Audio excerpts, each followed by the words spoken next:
Have you ever wanted someone in your life, but the moment they get too close, you started pulling away? Maybe you stopped texting, maybe you suddenly lost interest. If you've done this before, you might be dealing with avoidant attachment. And the scary part is, it doesn't feel like fear, it feels like freedom. Avoidant people often pride themselves on being independent. They don't like asking for help. They don't like relying on other people, and they tell themselves, I don't need anyone. But here's the problem. Not needing people and pushing people away are two different things. One is confident, the other is fear disguised as confidence. Nobody wakes up one day and decides to have an avoidant. Usually it starts early. Maybe your feelings weren't taken seriously. Maybe you learned that showing emotion makes life harder. So your brain adapted. It learned a simple lesson. If I don't depend on anyone, nobody can hurt me. At that time, that lesson protected you. But years later, it became a prison.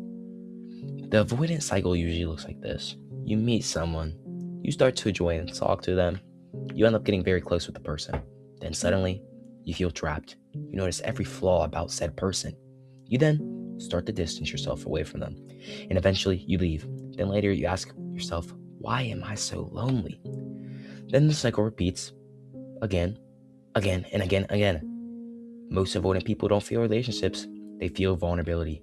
Because vulnerability means risk. You could get rejected, you could get hurt. You could lose someone you deeply care about.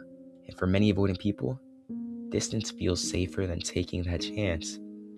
The first step is awareness. Pay attention when you want to run. Ask yourself, do I actually want to leave, or am I just scared? The second step is sitting with discomfort. Not every uncomfortable feeling is a warning sign. Sometimes it's just growth. And the third step is understanding this. No relationship is guaranteed to last forever, but avoiding every connection guarantees loneliness.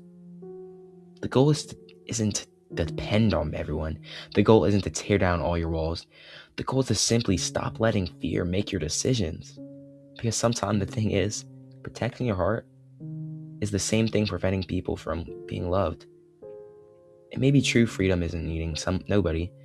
Maybe true freedom is being able to let people in without being afraid of what could really happen.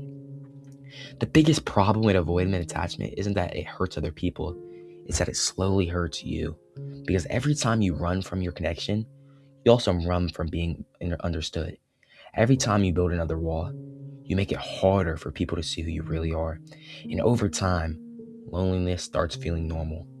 Not because you enjoy it, but because you've gotten used to it. The truth is, safety becomes addictive. You start choosing familiar loneliness over uncertain connection, even when connection is exactly what you need.